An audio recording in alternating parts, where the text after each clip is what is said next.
this thing's sweet.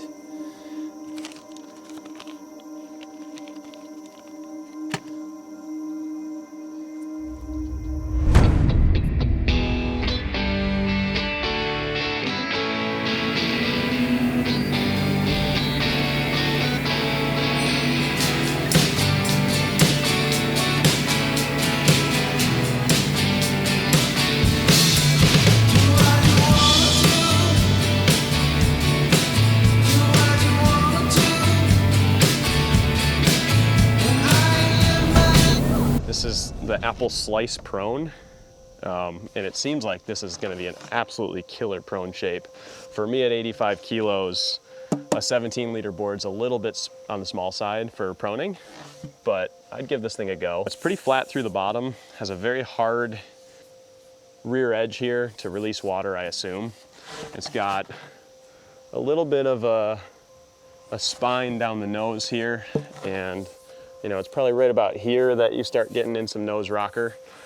And it's got these nice chined rails here, so the bottom, you know, surface area is reduced once you're up and riding this thing. The deck is pretty flat, a little bit of concave up in the nose here.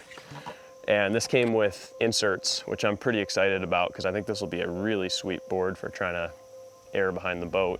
I'm really, really excited to get this on the water. It looks like a sweet shape.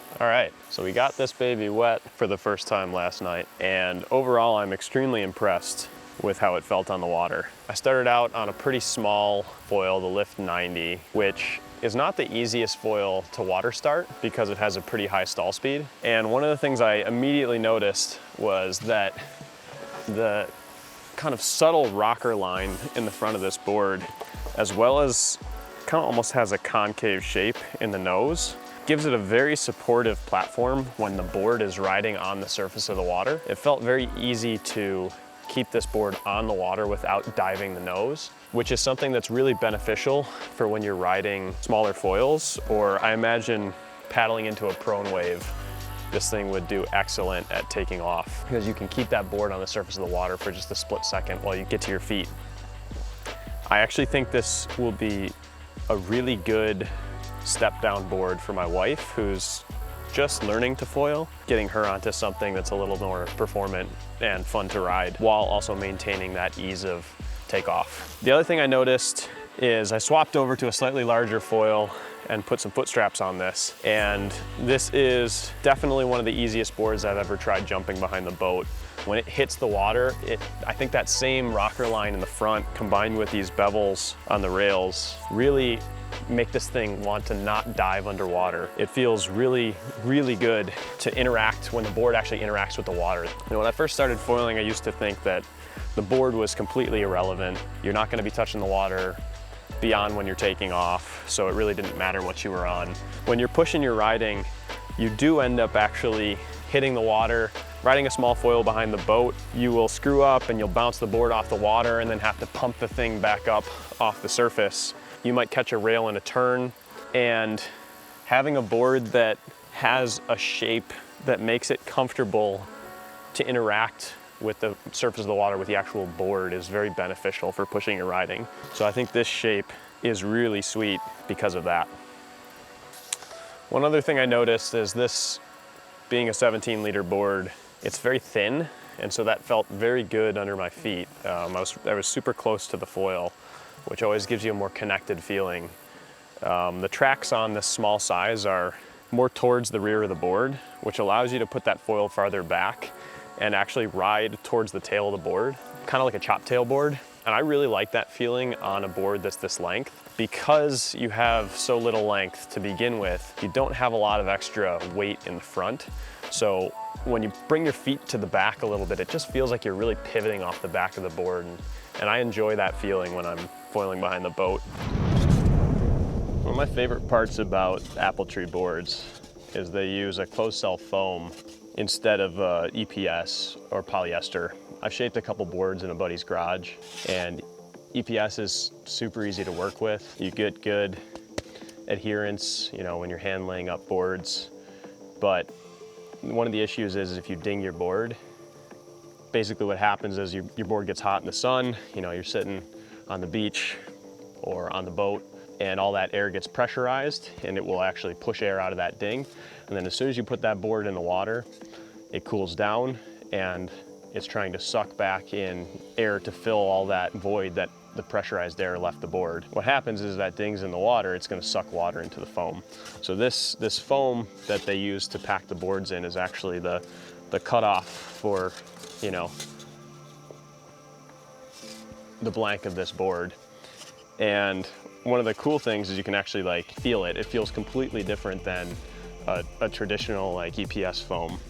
You can see there's no kind of bubbles. Like, you know, traditionally EPS has kind of large particles that are stuck together.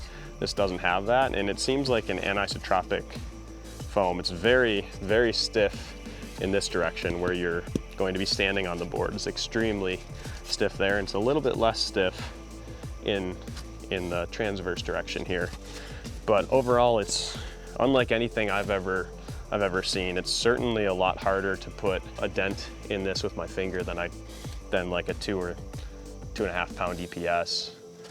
That closed cell foam construction in a board like this that I'll be taking on boats all the time. Boards on boats are constantly being pulled in and out of board racks. They get beat up a little bit, so having a construction that if you do get a ding means that you don't need to end your session is a huge plus for me. Especially, you know, the foot straps in this board mean that I'm, you know, a lot more likely to be putting kind of big impacts on it. And it has no problem with your typical landing. I have, you know, no questions that this board will hold up to absolutely sending jumps way higher than I could do. But my last prone board I did have out behind the boat with some straps on, and I blew a foot out of the strap and landed, you know, full force with my knee into the deck from 3-4 feet up in the air. And it did crack the rail, but because it was an Appletree, I kept it in the water for another 20 minutes and was still jumping on it. Absolutely no issues. Took it to my buddy's house where he has a surf shop to do a repair on it, and we didn't even dry it out. And I've since taken it on airplanes. If it was wet, you'd get some delamination because of the pressure changes with absolutely no issues. So these things are built super solid. Even just on a nice sunny day, this thing's sitting in a rack, not in a bag. A typical black board is gonna get really hot and maybe have some issues because of the vacuum infusion that Appletree does that they need to do in order to get the carbon to stick to that special foam they use. I have no issues with letting this thing sit out in the sun because I know it's gonna hold up.